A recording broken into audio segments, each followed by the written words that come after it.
Assalamualaikum friends. In this video we will discuss the textual questions of social and the political life. Class 8 से chapter number 6 Understanding our criminal justice system. Before starting the video, I request all of you please subscribe the channel for more videos. So let us start. The very first question is define the term criminal justice system. Criminal justice system को define करना है, ये क्या होता है? Answer is criminal justice system is the body of law or court regulating the inquiry into whether a person has violated criminal law or not. ये एक body of law होती है, मतलब एक कानून की बॉडी होती है, मतलब या कोर्ट होता है, मतलब जो इंक्वायरी करती है कि एक इंसान ने लॉ को वायलेट किया है या नहीं, या मतलब एक इंसान ने कोई क्राइम किया है नहीं. एक बॉडी है जो फैसला करती है कि एक इंसान ने किसी भी लॉ को वायलेट किया या कोई क्राइम किया, तो ये क्रिमिनल जस्टिस सिस्टम वो इंक्वायरी करती है. Second question is right A short note on criminal procedure in the criminal justice system in India. एक शॉर्ट नोट लिखना है क्रिमिनल जस्टिस सिस्टम पे कैसा प्रोसीजर होता है जब कोई मतलब कोई क्राइम या कुछ और करता है, तो उसका प्रोसीजर बताना है, उसको क्या क्या करते हैं. Answer is a crime is a first reported by the victim to the police and the police file a FIR or first information report. Firstly, एक क्राइम रिपोर्ट, एक कोई विक्टिम क्राइम रिपोर्ट करता है पुलिस को, कोई भी person police को बोलता है कि इसने क्राइम किया है. पुलिस क्या करती है? पुलिस पहले एफआईआर को दर्ज करती है. Then the police begins the investigation and arrested the suspected person of person. फिर उसके बाद पुलिस इन्वेस्टिगेट करती है और फिर उसके बाद उस पर्सन को, अगर उस पर कोई शक हुआ, सस्पेक्ट हुआ, उन पर्सन या बहुत सारे होंगे, उनको अरेस्ट करती है. The police then file a chargesheet in the magistrate office. फिर उसके बाद जब उसको अरेस्ट करती है, फिर पुलिस एक चार्जशीट मजिस्ट्रेट ऑफिस में फाइल करती है. फिर उसके बाद the trial begins in court, और फिर कोर्ट में ट्रायल लगता है. The public prosecutor represents the victim and the accused can defend themselves with the help of a lawyer. अब जो विक्टिम है, जिसको अरेस्ट किया गया था, या बहुत सारे भी हो सकते हैं, वो अपने आप को डिफेंड करने के लिए लॉयर की हेल्प ले सकता है. हेल्प मतलब खुद को डिफेंड करने के लिए लॉयर की मदद ले सकता है. Once the trial is over, the accused person is either convicted or acquitted. जब ट्रायल ख़त्म होती है, जो एक्यूज्ड पर्सन होता है, जिस पे शक होता है, वो या तो गिल्टी पाया जाता है या नहीं. अगर वो guilty, if accused it convicted, the accused can appeal to the high court. अगर वो उसे पाया गया है कि इसने गलती की है, इसने क्राइम किया है, तो वो एक्यूज्ड पर्सन जिस पे ये इल्ज़ाम लगा है, वो हाई कोर्ट को अपील कर सकता है. तो ये होता है procedure of criminal justice system of India. Question number third is what is the role of police in the criminal justice system. Criminal justice system में जहाँ पर क्रिमिनल्स को इंसाफ दिया जाता है, उसमें पुलिस का रोल क्या है? Answer is in the criminal justice system the police plays the role of investigating the case and arresting the accused person. Police का खाली इतना ही रोल होता है, वो खाली इन्वेस्टिगेट करे केस में और अरेस्ट करे जिस पे केस हुआ है, या एक्यूज्ड पर्सन पे जिस पे शक है, उस पे केस कर सकता है. बस इतना ही है पुलिस का role. Question number fourth is what are the guidelines that the police have to follow during investigation.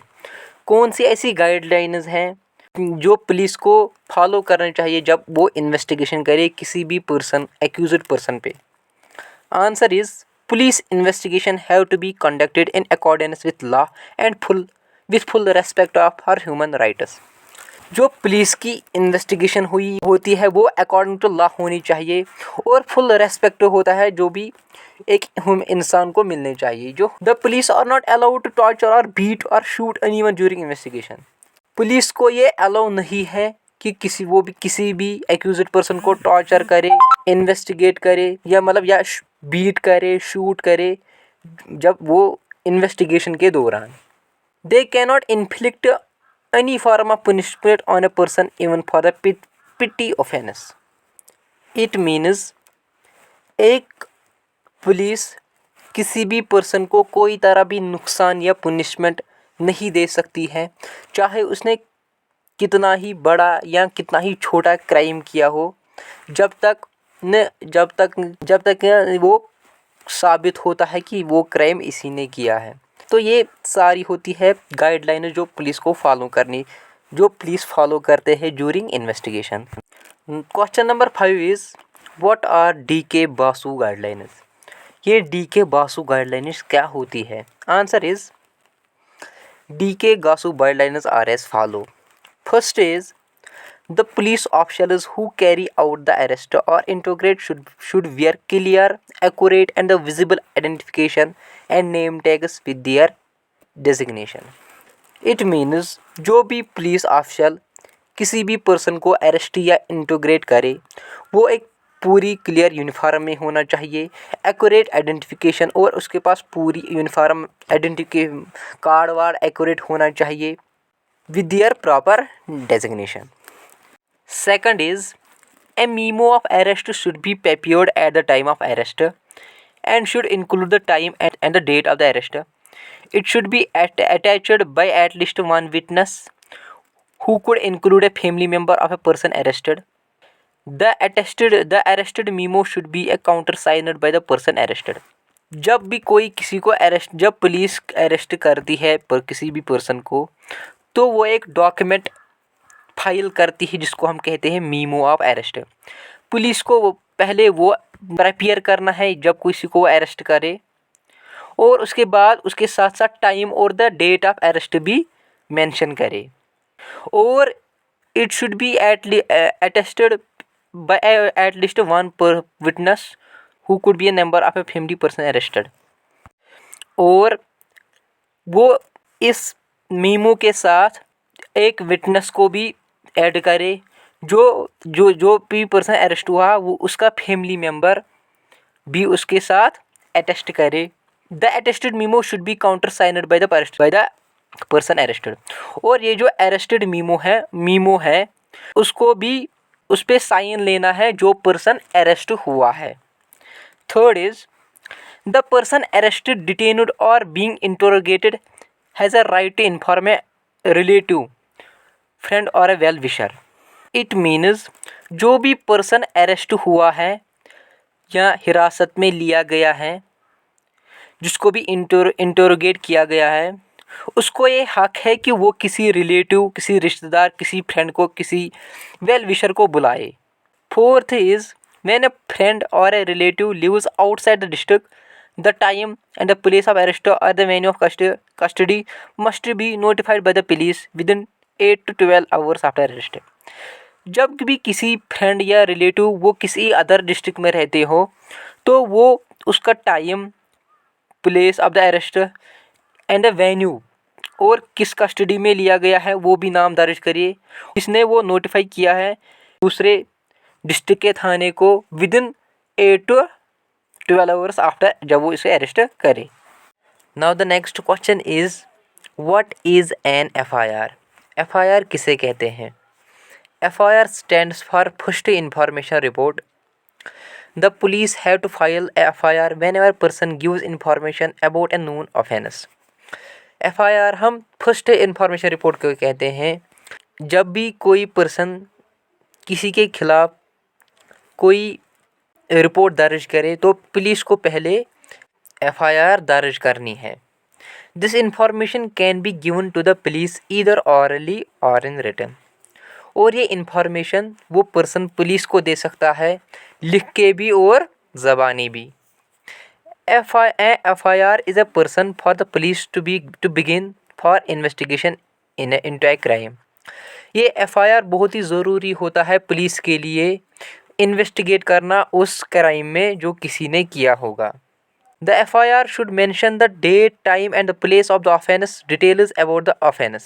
उस FIR में डेट, टाइम और प्लेस मेंशन हुई, कहाँ पर क्राइम हुआ, कितने बजे हुआ, क्या डेट था, और सारी डिटेल्स उस ऑफेंस की including description of the event. The FIR should also state the name and address of the complaint, उसमें उसका भी एड्रेस और नेम होगा जिसने कंप्लेंट की होगी, पुलिस को दी होगी। There is a prescribed form in which the police register on FIR as and it is signed by the complaint. और इसमें एक फॉर्म होता है FIR में जो पुलिस रजिस्टर करती है और उस पर उस कंप्लेंट का साइन लेती है। The complaint also has a legal right to get a free copy of FIR from the police. और जो कंप्लेंट करता है उसको भी हक है कि उसको कॉपी मिले जो FIR पुलिस ने दर्ज किया है। तो इस सब को हम FIR कहते हैं। Now the question number 7, what is prosecutor? Prosecutor किसे कहते हैं? The prosecutor is a lawyer represent the state or the people of the state in a criminal trial. ये एक लॉयर होता है जो लोगों को, स्टेट के लोगों को क्रिमिनल ट्रायल में रिप्रेजेंट करता है, क्या उसके खिलाफ लड़ता है, इसने क्राइम किया है, इसने क्राइम नहीं किया है, उसको रिप्रेजेंट करता है। Next question is why is prosecutor called a public prosecutor? Answer is the prosecutor who represents the state is called a public prosecutor. वो प्रोसिक्यूटर जो रिप्रेजेंट स्टेट को रिप्रेजेंट करे उसको हम पब्लिक प्रोसिक्यूटर कहते हैं। As a criminal offence is regarding as a public wrong who has been committed not only the victim but also against the society as a whole.